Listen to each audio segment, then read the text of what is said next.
if the experience is not good, if there isn't that magic or that wonder or that storytelling, then you won't get the data. So it has to be a real give and go of like, we need to make sure that the experience is good and doesn't feel like a branded campaign.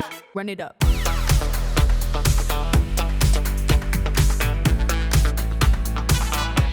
Welcome back to Brands in Play, the podcast exploring immersive marketing and the people who are leading it. I'm Nick Hill from Sawhorse. And I'm Eli Santos from Vibeglass and the Metavertising Podcast. And in this episode, we're going to be covering EA's new advertising platform, GTA 6 pre-order date and release date, Chipotle partners with Riot's fighting game 2XKO, and the US government asking Anthropic to cut off access to Fable 5. And for our real-time review, I went to AWE, the Augmented World Expo here in LA, to learn the latest on XR tech. I'll give you a recap of the show. Then later, we're going to sit down with Doddz, well-known AR artist and founder of the creative studio Dime, to discuss how brands like Disney, Nike, and Amazon are using augmented reality to create memorable experiences. Make sure to subscribe because every week we break down how brands, platforms, and creators are showing up across gaming, entertainment, and immersive media. All right, let's get to it. Let's go. Run it up. Eli, we're back for another week, man. How are you? I'm doing pretty good, Nick. How's it going? Good. Busy times, just crazy busy week. My kids are out of school. Summer vacation is officially kicked off. And now I got to figure out what to do with those kids, put them in camps, do all kinds of stuff. You know what I mean? Well, I don't know how that is because I don't have kids, but I can imagine it's pretty chaotic. Yeah, just trying to limit the screen time. You know, they gravitate toward those iPads and TVs. So just trying to do a mix of outdoor activities and screens, trying to strike the balance. You know what I mean? Oh, that's always nice, but I can't say much about that. I was a kid that grew up on video games and, So did I. movies and series. So And look how we yeah. turned out, right? We're fine. Yeah. I think it works out just It's fine. debatable. But yeah, busy week. I was at AWE, and also I have some Sawhorse team members over at the Unreal Fest in Chicago on the Fortnite side, doing some business development. But yeah, let's jump forward and let's cover the news. All right, so my first story is all about EA's new advertising platform. Did you see the news this week? Yeah, I thought that was really interesting, actually. That was a smart move from EA. And they're essentially launching their own advertising platform. So brands can buy into EA games via dynamic in-game placements. So stadiums, signage, branding challenges, reward objectives, and playable branded experiences. And it's all powered by a proprietary ad server built into EA's Frostbite engine directly. And the audience is huge. I mean, you're talking about 120 million monthly players, over 1 billion FC matches every month, and 23,000 NFL seasons played in Madden per day. So a lot of engagement. And I thought this was, it's really smart because a lot of brands have a hard time getting into these AAA titles, you know, because you have to work directly with a deal with EA, and sometimes that can take a year and be really complicated. This is, I think, designed to kind of make that more scalable, allow more brands to come in a path where you can do that more programmatically, potentially. And what's cool is it's backed sort of by the IAB standards of impression measurements. So as far as brands like looking into ROI, they can kind of benchmark that to the way they're kind of running traditional media, which is so important to those teams. And what makes a lot of sense is, you know, you're running these branded logo ads or placements inside of these 3D, sports arenas, which is a parallel to the way it works in the real world. So it's just a very simple, easy thing that people kind of wrap their heads around. It's scalable and it works. Now they're sort of kind of making it more automated, but it goes beyond that. You can also do these custom sort of quest systems that you can design with EA and then, you know, put that into practice and engage with players in a deeper way. It's more on the bespoke side, but I think that's really valuable. And so far, Visa, Red Bull, Lowe's, Mountain Dew, and Xfinity are all taking advantage of this new platform. So I think it's pretty dope, but I'm curious to get your thoughts. What do you think? Yeah, definitely a smart move. I think it's a move in the right direction. It's actually makes me think like it's about time, you know, for us to see these types of platforms coming from companies like EA, which is like a gaming giant, you know, Yep. like everyone has played, anyone that's a gamer has played an EA game. And so I think it's definitely a move in the right direction. And yeah, like they have so many titles. It makes so much sense. I think like they cannot miss with this one. Time will tell. So GTA 6, right? Like That little I game. don't think I don't think there's been like this much hype for a game like since ever. I think this is the most hyped game of all time. And it's been talked about for years now. And a Rockstar now finally revealed the pre-order date and the official cover art, but also the launch, the supposed finally launch date, because it's been postponed like a couple of times already. So the pre-orders begin June 25th. So yeah, like this month, next week, and supposedly launches November 19th on PS5 and Xbox Series X and S. And as I said, after a couple of delays, right? So they've promised like other times, you know, the release date and everything. And I think just for context, it's worth mentioning that GTA 5, which was launched in 2013, is still the second best selling game ever. So That's that's wild. just, yeah, like they're just to wrap wrap your head around it. I think this is really important for brands because we've been obviously like, you know, you guys that sell horse with Roblox and everything, like one of the biggest UGC platforms ever, like the importance that platforms like Roblox have for brands nowadays is, you know, like you cannot leave it out anymore. Depending on who your target is, obviously you cannot leave it out from your marketing mix anymore. And so I think GTA is going to be Roblox on steroids for UGC, because I think, you know, when you think about the audience that plays Roblox, you know, like you think mostly about kids. Obviously, it's not just kids, but like you think mostly about kids. But when you look at GTA 6, like every gamer ever is going to want to play GTA 6. And I think they're going to do what they did well with GTA 5 times 10, times 100. When you combine all of these factors, I think like if you're a marketer, you're listening to this, get ready to do something in GTA. Yeah, What do you think, absolutely. Nick? I mean, the potential for this to be like one of the biggest moments in entertainment in recent history is extremely high. And I said entertainment and not gaming because I think it's broader than that. It's a massive moment. Obviously, brands want to attach themselves to it. If there is a UGC component, which there's arguments that and rumors that there will be, I think I think it just opens up a whole new vertical and a whole new channel for brands to think about ways of you know, engaging with consumers at scale. So really excited to see what happens there. So jumping on to my next story, it's all about how Chipotle partners with Riot's fighting game 2XKO, which I thought this, you know, this got announced this week. I thought this campaign is really cool. And Chipotle, if you're not familiar, has done a lot of work inside of gaming. I think they're one of the leaders in the space. And they've also focused on a subculture of fighting games and fighting game fans. And they've sort of consistently sponsored the fighting world and aligned themselves with that subculture. And they've gained a lot of clout. And this is another step in that sort of goal that they have. And it's the first time Riot Games has ever created a branded lobby for any of its games. So this is sort of historic in that way. And the campaign essentially is pretty simple. There's the challenge is available to you when you play the game in that lobby. And as you complete different challenges, you unlock a bunch of value to your players. So titles, emotes, avatars, gear, all that stuff. But you also can unlock food, which is so fun in my opinion. So like depending on certain challenges, you basically will be emailed codes, digital codes that then you can go to the Chipotle website and you can type in your code at checkout and you get free food delivered, which makes a lot of sense. This is part of Chipotle's big partnership with Evo. It's one of the biggest competitive fighting esports championship tournaments in the world. So think Street Fighter, all the other major titles, they're there. I've never been, but it seems pretty dope. And then as far as like what this means for brands, you know, I think this is pretty awesome. Chipotle is doing a big swing. They've done it several times with gaming before. I love that they've fully integrated into the game, into the core loop, into this sort of gameplay. This is not a logo slap. This is a deep integration. Play it, get something that gives you value as you play the game, get something of value in the real world, go, you know, get a free burrito. It makes total sense. I wish more brands would think in this way and less in the sort of just standard logo slap. And the big point here is that Chipotle is winning with gamers and they're winning with the fighting community. Like they're just strengthening that bond You know, like they've earned their way, they earned that respect by that community, and it's really working out well for them.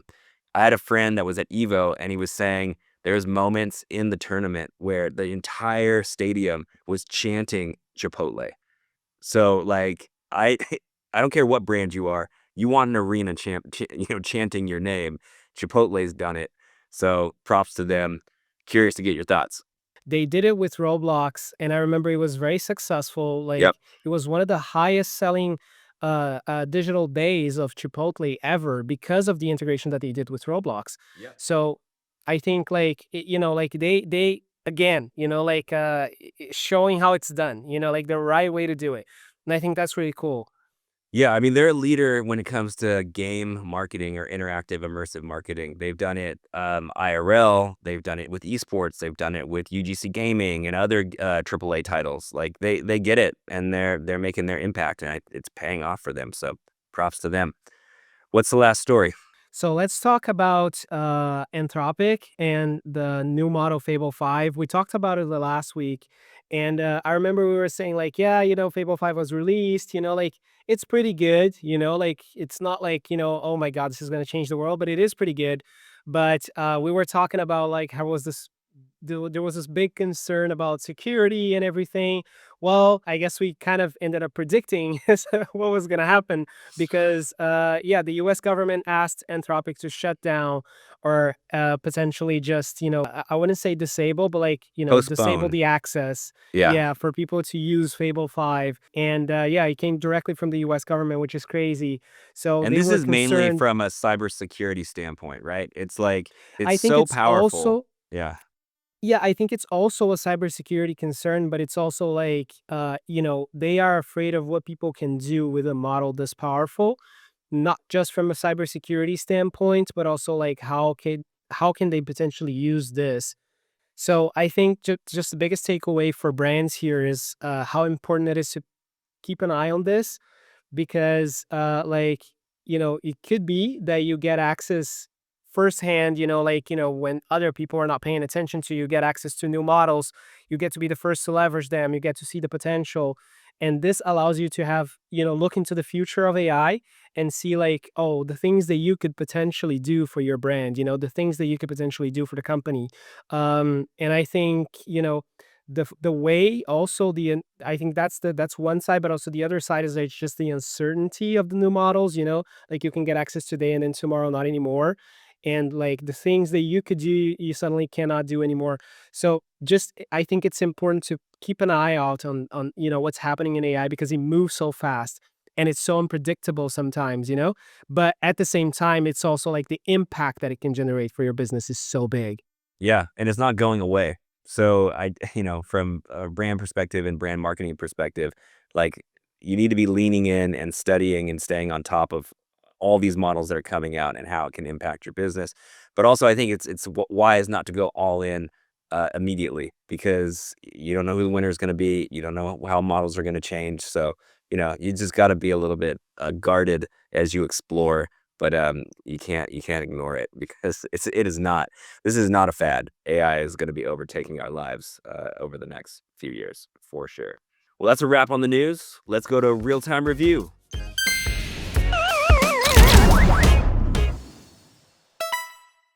So this week for real-time review, I went to AWE, the Augmented World Expo in Long Beach. It's really close to LA. And AWE, if you don't know, is the largest XR conference in the world. It's focused on spatial computing. And this year they had over 5,000 attendees, 250 exhibitors, and 400 speakers. So big room. And this year the theme was all focused around iSpatial. And that's really about like humans empowered by spatial AI and how AI and XR are sort of converging at this point and wanting to sort of like step up and take up that space and say, I'm just not going to just, accept, what AI is giving me. We need to partner with it and control sort of that narrative. So I thought it was a clever angle that they took. Big announcement, big moment was all about like the Snap specs. That was like the headline sort of talk, and I checked that out. The CEO of Snap, Evan Spiegel, unveiled the new glasses, and basically they're really powerful. They are the new XR and probably only augmented reality glasses that will be on the market for sale coming this fall. 4 hours of battery life, powered by dual Qualcomm chips, 7 milliseconds motion to photon latency. But the price tag is the crazy part. The price tag is $2,195. Pre-orders are open now. Also, the glasses are their own design. They did not partner with any glass manufacturer like the competitors. And right now, I was checking out some social on this, and people were just ripping how they don't like the way it looks.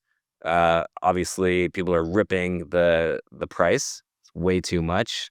And Snapchat's stock crashed the day of this announcement. Curious to get your take on these glasses really quick. Yeah, I mean, I think first of all, before we jump into this, like a comment that you made to me yesterday, that I think it's really important to highlight that you mentioned like what was the majority of the exhibitors at AWE, what were they offering, or what was the main topic throughout the. Yeah, I mean, I would say 90% of everybody on the floor, the exhibitors and the people that were talking about technology, it was all glasses focused, smart glasses, and the technology that goes into smart glasses. I didn't even see that much VR. Didn't see that many VR headsets being used compared to previous years. So that's an indicator of how the industry is just shifting directly into that smart wearable space. And I think that's a, as you said, that's a signal, like that's the direction that they're going, but also they're going for a reason, right? There's a lot of utility in the smart glasses market. So it's like the let's say the growth is coming, the boom is coming for smart glasses. And obviously I believe in that. And I think this is a big attention point for brands that are listening. And that's also why, Nick brought me here, so To get I your think point of that's view. exactly. So I think it's important for you guys to, maybe potentially pay more attention to the smart glasses market. And then regarding the specs specifically, I mean, yeah, mixed feelings, honestly, because from one side, it's awesome to see, like yet another big tech brand, investing into the glasses space. I think that's also another huge signal that there's something big coming from this market. The technology of the specs, I mean, hands down, one of the Second to none. best. Yeah, I think one of the best, if not the best, consumer glasses available today. In terms of like augmented reality, I think they're by far the most capable glasses available today, by far, by a mile. And so technically very impressive. As you said, price point, very disappointing, obviously. I struggle to see, an average consumer paying $2,200 for glasses, basically. And also the form factor, I really didn't like the design. It made me feel like if I wear 'em, I'm gonna be looking like a mafia boss, like Vito Graziosi from Mickey Blue Eyes, like I think it's not, like I really don't like it, especially for $2,200. So I struggle to see that thing on consumers' faces. Yeah. I mean, I'm not too mad at the design. People are like ripping it. I'm like, it's fine. They're thicker glasses, but they don't look insane. They look so much better than the last version, the dev version, that I was like, That's for anything but sure. that. So I guess the bar was low from my perspective. But like, final thought on this is let's just like, it doesn't always pay to be the leader, to be first in something or to be an innovator, because that's the hard road. They did it first. They have the bleeding edge technology. They're going to market with it. All the challenges that they're going to face alone when all their competitors are behind them, just looking at them being like, bad decision. They should have done this. Should have Monday morning quarterbacks, right? And so like they basically are going to watch the challenges that Snap has, and then they'll do their own versions. So I got to give them props and respect for doing that, but also there's just so many challenges for being first. So let's just give them the props they deserve from that respect. I had a great time talking to a lot of people, and I filmed a few clips. And what I want to do with you, Eli, is I want to show some of these clips to you and then get your take on these technologies. Okay. All right. So the first one is from Stacey Tyrell from ALLSIDES. They're basically a digital twin scanning company, and they're helping brands digitize stuff at scale quickly and effectively ultra high quality. Let's hear from her real quick. So what they're doing is they're creating digital twins of their product, and that allows them to easily use the asset for creative content, also place that for e-commerce purposes on their website, and then that increases their ROI, reduces returns, which is a huge concern for brands, as well as that conversion rate and the add to basket rate. We need the physical item, and then we place it inside of the machine. And our proprietary machine takes about 15,000 different measurements in about 5 to 7 minutes. And then a couple hours later, you get this file that you can begin working with it in whatever platform that you want. So say with our work with Adidas, they have a pipeline where all day they scan, the next morning they have these files, and they start plugging it into Unreal Engine. So it's everything from just your typical product shots to also world creation. And then they also use those assets for creative content commercials. Yeah. So what are your thoughts on that? Yeah. I think, there's a lot of research that shows how beneficial the usage of 3D is for e-commerce, for websites and everything, in terms of conversion rates and everything. So I think from a business side, it makes total sense. And I do think it solves a big problem because it is difficult to generate 3D assets, especially when you want to make sure that you generate based on a real life, asset that, from your brand or whatever it is that you're trying to generate. It is difficult, and it is difficult to do it at scale. So it is definitely an interesting proposal that they have their value proposition. Yeah, I'm not surprised to see that, Amazon used their stuff, Yeah. And we got to figure out how to make this stuff more scalable. You can't have one 3D artist slaving over something that's, looks amazing when you have 20,000 objects that need to get scanned. So it's cool that they're doing that. All right, moving on. And then I spoke to Luis Contreras from UON. They're making a location discovery app. And this is something that we've talked about a lot, like this concept of find your friends. But they're doing it from an AR perspective and trying to make it platform agnostic. So any dating apps or any sort of discovery apps, you go to a physical location, there's a bunch of people there. Can you quickly identify your friends and connect with them? Or you can maybe walk in and say, I'm interested in X, Y, and Z, and I'm now in this new place, and I can see other people that are interested. I think there's a great case for that form of AR. But let's hear what he had to say. My name is Luis. I created UON. Think about solving the cold approach. We do that now. Hard to meet people. A lot of people don't see it on dating apps. We're filling the space with AR in a way that never has been done before. So the moment that you look up to interact with people, be able to see something that event is having that you never offered before. So that whether you're connecting to what's in front of you for the people, or you're like, oh wow, I know that they're gonna offer this one-time thing.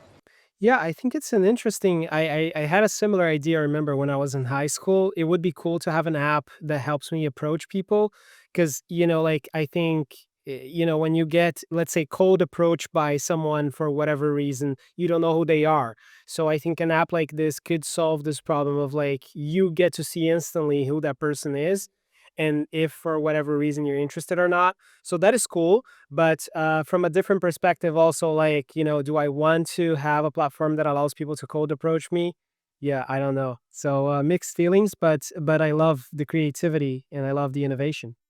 Yeah, I mean, I think that's one of the things privacy and controls. You'd have to be able to be turn it on or off, and what layers you're comfortable with, and have that full control for something like this to work. But I do think that this is one of the great use cases of AR. But let's move on to the next clip. I spoke to Ian Harrison from SNEAKAR. They're an interesting company that is helping brands get attention not only physically, but also digitally. So let's hear from him. We started with footwear, and we created the very first kind of augmented reality from footwear for bold brands. So we land branded moments through our shoes. For example, this is a Drika Gates, Drika AI, first footwear to Fortnite experience where you actually touch markers on the shoe, can scan this with your phone using our tech, and it will land you into Fortnite, for example. You hit the NV logo, you land in the skin store, you buy the digital version of the physical, so go touch grass, and you're in the game. Now you've got reactive time that leads to ripple, to convulsion, to emotional spin. And really, I think that's what we're working for as we try to help brands out, is how do we drive compelling moments that matter? So what's cool here is that they're like an early company thinking about how are you going to trigger AR branded experiences from physical things in the real world. Like as more devices come online, this is a branded item. It has sort of a triggerable way to extend that into the reality that we're in. So I think this is definitely an innovation and pioneering space that a lot of people are like messing around with, but I think that they're doing some interesting stuff. What are your thoughts? Yeah, super cool. Yeah, Ian is a great guy. Like I've interact with him all the time on LinkedIn. He's always commenting on my stuff. So yeah, I think it's a really cool product. I think, the trick is the figuring out the seamless integration between real world and digital. I think that's a big challenge. But I definitely think that whoever solves that challenge well, and it could be Ian, whoever solves that challenge well is definitely going to make a lot of money because I think there's a lot of value in that. And yeah, I think people want something like that. I think people are excited about stuff like that. So I love that. Yeah, it's one to kind of follow as more and more of these devices are coming online. And moving on to the last person I spoke to, chatted with Sean Mann from RP1 to get an update on what they're building around the open metaverse browser standards. They're really creating standards for general AR and how brands can leverage that. So let's check out what they're doing. We're actually building the new engine that can be embedded into web browsers and standalone metaverse browsers to solve for spatial browsing. So you see all these cool AR glasses that are being built from every company imaginable, but how do you put them on and simply walk around the world and connect to different quote unquote spatial fabrics for like websites and the services that are embedded there? You need something that doesn't make you install a new app every couple of feet. Yeah. And you also need something that makes it easy for people to join you in the real world from any device. So these are basically the new standards for literally the entire web browser ecosystem to create an open metaverse. So brands, they have two things that they can do. They can advertise in all the platforms that exist to get access to their users. But these technologies are going to enable them to actually impact how they run their commerce, how they do things in their operations. Everyone is going to be moving from web infrastructure to spatial infrastructure. So you now can build an environment, whether it's virtual or actually in the real world with mobile devices and AR glasses, that people can now interact with your brand, the advertising, the coupons, all the different things that you want to interact with that space is now in your full control with these new standards. Look, when I hear him talk and I see what they're doing, it's like somebody has to do it. We need the open standard across that's going to unify all of this stuff. Like we need that standard language. And right now we're in the Wild West where a new device comes online. They want to control the proprietary tech that's behind it. But, he brings up a good argument. Like you don't want to walk down the street and every time there's a new AR thing for you, you have to download a new app and then wait and just do this or do this or do that. Like it's just not going to work. So it's cool what they're doing, I think. Your thoughts? Yeah, I love that. I completely agree with you. I think, especially what he mentioned about, spatial browsing, I think like when you look at the way that the internet is designed today, like none of those websites are ready for the next generation of devices. So because, they're not adapted to, be interacted with spatially speaking. So I definitely love this. I think it's necessary. And I think it's only a matter of time until all websites have like a spatial version. Well said. Well, that's a wrap on AWE for this year. And now it's time to move on to our interview with Doddz, a creator from the XR studio Dime. Eli, tell us about him. So Doddz is a multi-award winning AR artist and storyteller whose work has been experienced from London to Shanghai. In 2019, he founded Dime, an XR studio that's became trusted partner to brands like Disney, Nike, and Sony, helping them turn new technology into interactive audience experiences. If you're into immersive marketing, he's someone you should definitely be paying attention to. So yeah, let's go to our interview with Doddz. Let's go.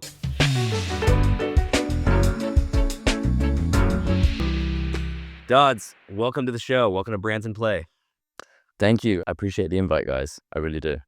Yeah, we're stoked to have you. You're definitely an expert in the creative AR marketing space, and that's why we wanted to have you on. But can you start by giving us a quick background on yourself and also tell us a little bit about Dime, your creative agency? Yeah, sure. So I'm an artist, as you said, working in the augmented reality space. That's certainly where I started off the sort of rabbit hole of interactive experiences, but it's sort of broadened out into digital interactive experiences as a whole. So about 5-6 years ago, I set up a company outside of my artwork. It was getting to a point where brands would see the type of work that I was doing, which is like sculptures, murals, installations that all come with digital experiences, and they'd want to know how they could do that for themselves. So it's like an interesting challenge of, can we take what I'm doing here and put it in sort of the brand marketing world, which has all its own interesting quirks as well. So that was where Dime was founded. So that's digital innovation and magical experiences. So it's taking the storytelling and magic and digital that I'm doing as an artist and white labeling that out to brands. Great. I love that you use the word magic in your description of your company, because I think real immersive interactive experience do have a sort of a magical feeling when you really get sucked into it. So I thought that was really cool. But let's talk about the concept of augmented reality for a minute. You know, it's been around for a while. I think the most successful augmented reality thing has been Pokemon Go. You know, that's mass adoption on that. But most experiences, they don't get a huge reach. And I think right now a lot of users have to take out their phone and stare at it and hold it up to kind of experience it. But we know that smart glasses are coming, and this is a big year for smart glasses. Just yesterday at AWE, Snap announced their new augmented reality glasses that will be coming out in the fall at a price point of $2,200. Curious to get your take. What is the big unlock for AR mass adoption, and what are your thoughts on the Snap glasses at that price point? I mean, it's exciting. So as I said, 6-7 years ago, made a pretty big bet that augmented reality was going to be the sort of front to the next sort of computing space. So to see the first, not to get emotional, but to see the first standalone device that you can put on your head and to have augmented reality experiences is like a pretty sizable moment. There's questions that I certainly have around the price point and comfort, and really excited to get my hands on them so I can start diving into the ecosystem to see what experiences are there compared to what the ones that you might actually use. But it's a huge moment.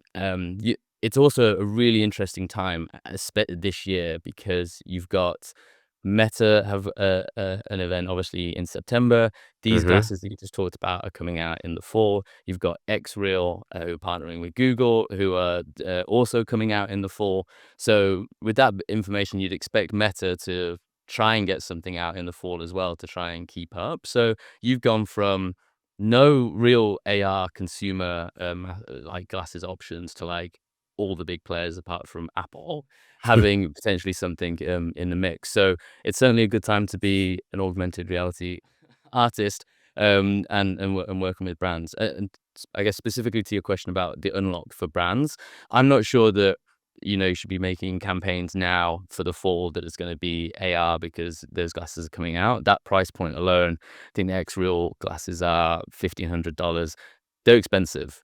It's not going to be an overnight thing, but there are stepping stones between perhaps the next couple of years where a lot more people have got them, and the type of glasses that we've got on, which are like more voice only experiences, that you might want to start thinking about, well, if you can have access to these glasses now and create experiences. It's kind of like early days iPhone, when there wasn't much, people were looking for stuff to do and there wasn't much to do there. So you could, there's opportunities there to reach an interested audience. I think that's really smart. I remember early days of iPhone, I downloaded the flashlight app for like 99 cents. And all that was the a beer white one? screen. Did you have the one that could fill up beer and empty? I don't know if that made it. I didn't have it, but I did. Yeah, that was a banger. Like, but that's, we're in that moment right now for smart glasses, which is exciting. Now, everybody was doing that. It was pretty straightforward. So somebody made a small fortune because they had a cool idea early. So it's just an interesting time to kind of be exploring in this space. I agree. I think it's the price point for me personally felt a bit steep for the specs. In terms of hardware, technology, functionality, it seems to be like, I was very impressed. I'm sure it's like much more capable than the previous generation, the spectacles, which was mostly for developers. But what actually bothered me about the specs was the not just the price point, but also like how bulky and yeah, like just the design in general. Like it made me feel like I was, like if I wear it, I'm gonna be looking like a mafia boss, like and personally, I Which didn't could like be the a good design look. of it. That could Could be a be an cool. That would be a interesting good look, look for yeah. you, Eli. Yeah, No I can doubt. see that. Yeah, of course, yeah. And then gonna hop in calls and everyone goes quiet, right? Like and then but like yeah, I think but it's at the same time it's really cool to see, as you said, like, it's not just Snap, like with a crazy dream. It's also Meta, pushing really hard. Google, Samsung, Apple's gonna release their own, like they haven't yet, but like there's multiple leaks talking about how they're already working on it. So I think this is yet another signal that, You're something big is coming. And it definitely feels like the early days of the iPhone, but like on steroids, like in a much different level, because nowadays the world is educated about technology compared to when the iPhone was released, right? So yeah, I'm curious to hear like from you, Doddz, like what are the opportunities that you think are, could end up coming up as this new generation of devices picks up and becomes popular?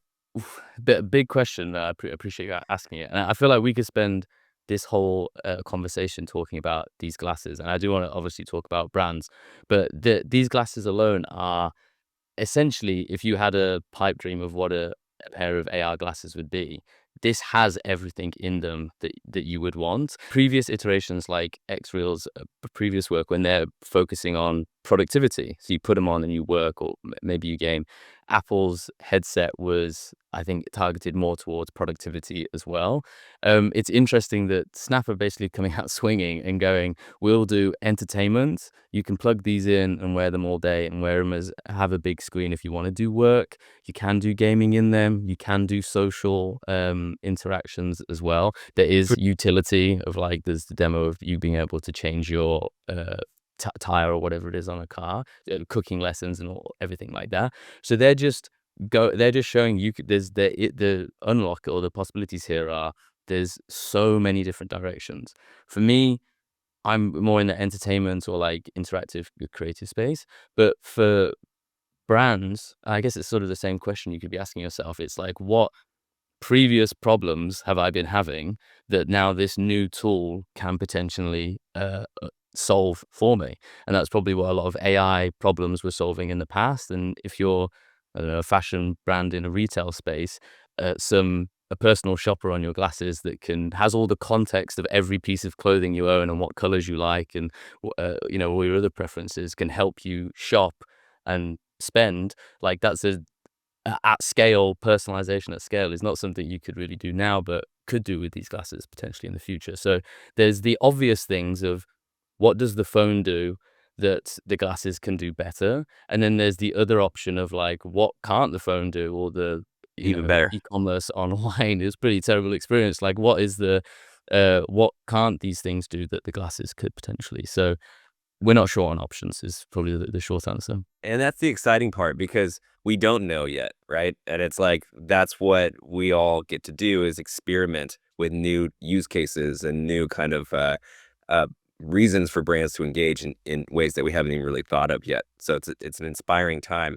But I want to talk to you about augmented reality campaigns and the KPIs or the goals that the brands have when they launch these things. Like when they're coming to you asking like, hey, I need this augmented reality app or sort of interactive experience.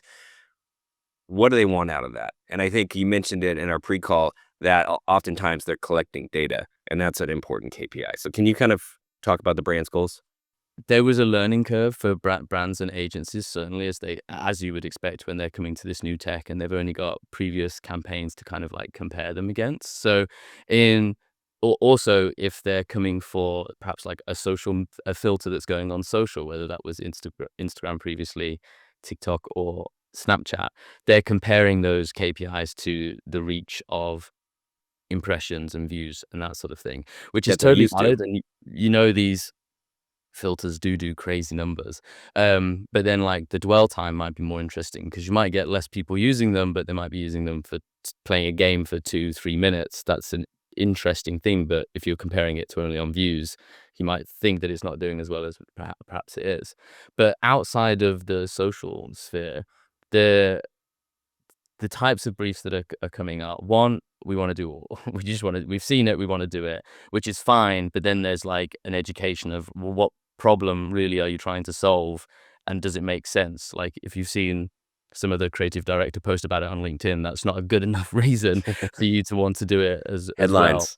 So like that, and that's fine, and we can part ways there. And I think ultimately there's a bit of trust that's built there if we say, I mean, it doesn't quite fit really what your targets are, but then if there are targets that we generally think that they can help, so in the data collection, even as simple as email capture, that's huge for agencies when they're working with campaigns. Obviously, it's huge for brands for loyalty, but some of the email capture current competitions are like not fantastic. But if you could put in an interactive experience that's personalized, and changes depending on who's winning at the World Cup or whatever it might be, you're more likely to get the email out of them because they're actually getting something out of it in return, and therefore you're able to put pounds and dollars to email capture. That's one data set. There could be more for the conversation that we had was about e-com. Is it that you could probably learn about somebody's product preferences if they played an interactive game where they dressed an avatar or something like that. It's probably a bit more science to it than that, but just as a top of the head example. So those Dime specific projects kind of start from what goals do you have overall as a business, and kind of to the point of the glasses, like what problems are you trying to solve, and then we can look at it from a different lens, no pun intended, and maybe change offer something that can help them do that. But I think it's worth, that was all very data heavy, and I think it's really worth saying that if the experience is not good, if there isn't that magic or that wonder or that storytelling, then you won't get the data. So it has to be a real give and go of like, we need to make sure that the experience is good and doesn't feel like a branded campaign. And I'm sure you've worked on some of those where it just feels too much like a brand thing compared to it's fun and they're more than happy to interact and sort of get the data out of it. Super cool. I completely agree, and I think that it ties really to one of the next questions that I was going to ask, which is like what brands should actually be tracking. And I guess you kind of already answered in the sense of like it can change, it can vary a lot, right? Like it depends on exactly like what type of experience they're putting out, and a lot comes down to, as you said, well, is this like an e-com? Is this like for the World Cup? Like I think it can vary a lot. So I'm curious about the typical like R&D pipeline, or maybe the process that you go through to take something from like, an idea or a coloring sheet to like a brand pitch to like an experience. I guess potentially this could help us clarify a little bit more about like what should brands be looking at the moment of like considering augmented reality. Yeah, absolutely. I think again that was all data heavy. It is okay to have a brief where it's like we want to do cool thing. Like we do a lot of like physical events and activations, and just having a photo booth that takes a cool photo and then they can upload it to social and you're getting the UGC out of it is perfectly fine. It hasn't got to go down all into this crazy deep science of data. It's okay to have a fun time. So again, I think it's worth highlighting. But the R&D stage, I feel, is quite unique from the position that I'm fortunate enough to be in the fact that I am a artist first and foremost. So I'm making experiences that I want to see out in the world. And I'm not thinking about brands or marketing when I'm making those, because the art is in of itself, the experience is the ROI, the KPI, I guess, if you're talking marketing world. That then allows me to build systems, test, learn with audiences what they do and don't like, and even compared to what then works on how it translates over to social, because that's always an important part of it. So the pipeline for like new business for Dime is usually they've seen something of the artwork and then are interested in understand. That's also a place that we can sort of get credit, I guess, or like establish ourselves as like we know what we're doing. So then it's like, how do we do that first? And it's kind of that question of what problem you're trying to solve, what products you're trying to promote. How do you feel brands are viewing the immersive marketing space right now? It sort of tends to ebb and flow, levels of demand, right? And I think we both worked with Tommy Hilfiger And at a time they did a lot of immersive experiences, and they've seemed to have pulled back on that. Is that a reflection of the entire industry, or what's your take on the way brands are viewing immersive at this moment? Uh, a great question, and a tricky one as well to answer in a couple of minutes. But I think that Tommy specifically is an interesting case because they did go all out, as you said, and they kind of did everything. So they did the Roblox, they did Pokemon Go, and they did Decentraland and NFTs and digital runways and stuff like that. And I think their parent company perhaps laid some people off as well. So it was perhaps a whole company-wide thing. You can be looking at who's making the company money and who's not. And innovation is very good at spending money and experimenting, but getting the bottom line fixed is probably one of the things that could go. But if you look at Tommy and you look at where they were spending their money, the things like those digital runways and stuff like that, that's not generating money. I think in the Roblox stuff that you've done, you're getting people spending a lot of time in there.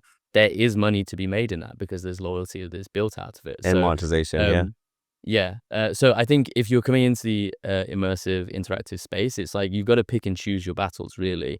And when we're starting with clients, it's like, let's not, of course I want to do the Super Bowl ad first and go crazy, but let's start off and prove its worth and get the CFO on board, and then we can keep building in there once we've sort of proven that it's worth its while. So I think Tommy is an interesting one, and I imagine they'll come back to it because they were so hell-bent on it, exploring it, and they obviously want to engage a younger audience, which is obviously this is the way to do it. As a whole, I think if you take, what we said at the top of this call about the way that the world is going in terms of what computers will be wearing or having in 5 years from now, I think it's in a healthy place. Gaming is absolutely massive. Roblox is getting bigger and bigger. I think public physical events, I think millennials and Gen Z spend more on experiences compared to older generations. So if you want digital experiences to help count, email capture, get some insights into that physical events, like, it's a really exciting time, I think. And as you said, Eli, at the beginning, like, there's so many options and opportunities. We're kind of between it's like building a bit of a blueprint of how brands should be playing it. So it's a exciting time, as you said, ebbs and flows, but generally it's going in a wonky direction upwards. That is really cool. And I think a big question that I have when we talk about immersive experiences for brands, is maybe what we could call AR fatigue, right? Yeah. Do you think that AR fatigue is a real thing? Do you, and if so, what is the biggest friction point that you would say would kill an activation before it starts? Great question. I would say, obviously I'm going to say no, there isn't AR fatigue, but I would like an opportunity to back up why I think that. I think I look at it in the same way as you would look at like superhero movie fatigue. People are not bored of superhero movies, they're bored of crap superhero movies, in the same way that people are bored of terrible AR experiences. But if you came along with something like Pokemon Go, it comes out of nowhere and it takes over the whole entire world. If you look at, I think, as I said before, like after COVID, people were doing these social filters and not really understanding why. But if you can understand that why, and as I said, use it to try and solve a problem, then you're creating an experience that people actually would be interested in rather than doing it for doing its sake, then I think it's difficult to say that there's AR fatigue. I just think there's some bad AR experiences out there that perhaps are getting a bit of a bad rep. Well said. Well, Doddz, thank you so much for joining us on Brands in Play. Thank you. We're fans of your work. Please keep it up. Likewise. Appreciate you guys. Thank you. Right on. Thank you, Let's go Doddz. back to the show.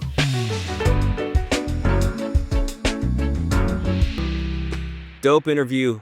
I'm inspired by that guy's work. What are your thoughts, Eli? Yeah, definitely a super talented guy. It's really interesting to see his perspective about AR, about immersive, and the way that he calls the experiences, right? He calls it magic. I Yeah. think that's really cool. Yeah, definitely as an artist, using the word magic makes a lot of sense.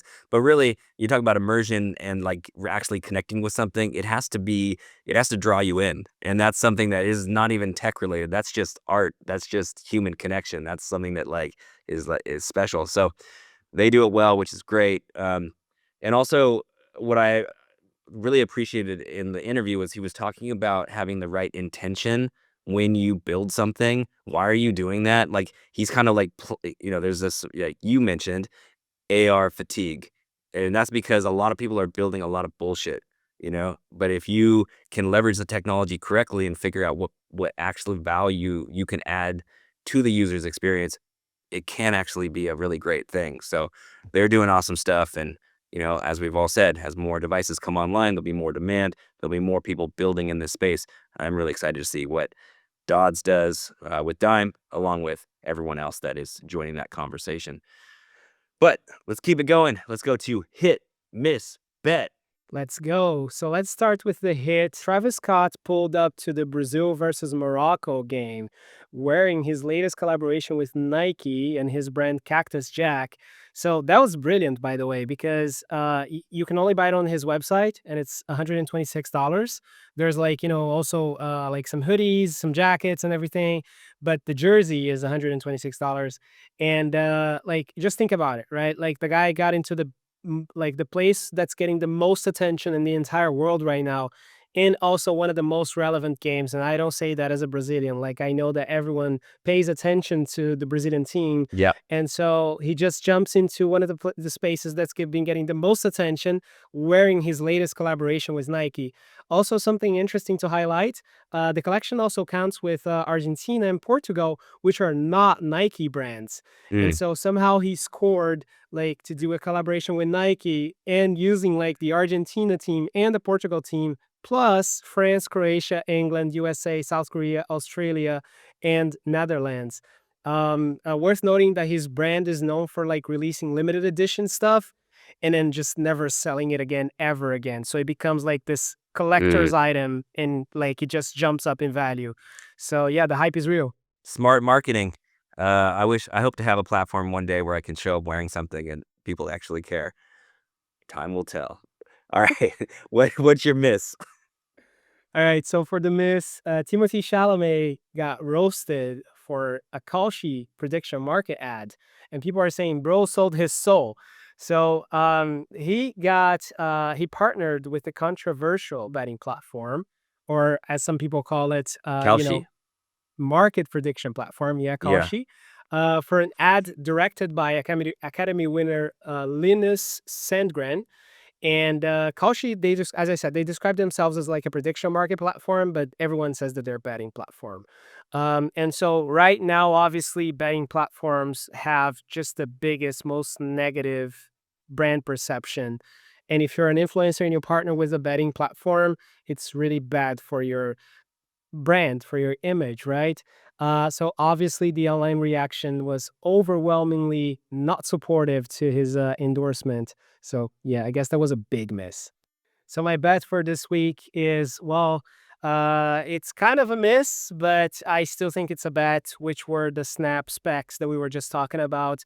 Obviously, mixed feelings online about it. We were just talking about the price point, the format, the design, and everything. However, I do think this is, and I mentioned this a couple of times throughout the interview, right? I think this is just a huge signal of where the next big consumer platform is going to be in. And I firmly believe it's going to be glasses. So for me, Snap releasing the specs, and putting so much effort in it, so much capital, a lot of R&D goes into it. They want to be the first, as you said. So I think it's not coincidental. I don't think it's I think it's extremely strategic. And I do think it's a huge, very interesting bet. So for me, that's a big bet. And I firmly stand by Snap, even though I don't like the design of their glasses. So you think they're making the right move, but it's like headwinds for anyone who's this early trying to launch this tech publicly.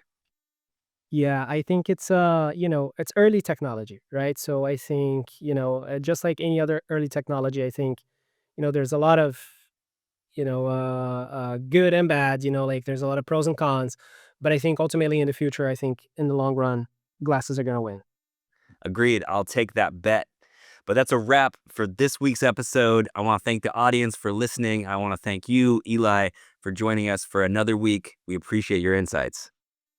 Thank you for having me, Nick. It was a pleasure as usual. Thank you. Huge thank you to Doddz, the founder and creative director of Dime, for joining us and sharing his insights on the immersive storytelling, augmented reality, and the innovations shaping the future of brand experiences. And next week, we've got another great conversation lined up for you. But in the meantime, if you're enjoying Brands in Play, make sure to follow the show, because every single week we break down how brands, platforms, and creators are showing up across gaming, entertainment, and immersive media. And don't forget to follow us on LinkedIn. Me and Nick, we're always sharing cool stuff. Follow my podcast, Metavertising. And thank you everyone that listened to us today. Edward, please read us out. And that was Brands in Play. Thank you for joining the podcast where we explore immersive marketing and the people who are leading it. Our show today was produced and edited by myself, Edward Regiu. Be sure to join us every week for brand new episodes. The views, thoughts, and opinions expressed in this podcast are solely those of the host and guests and do not necessarily reflect the views, policies, or positions of host employers. The information shared during this podcast is based on personal experience and publicly available information and is intended for informational purposes only. Any references to specific platforms, companies, or partnerships are made in a personal capacity and do not imply endorsement, partnership, or official association with any organization mentioned.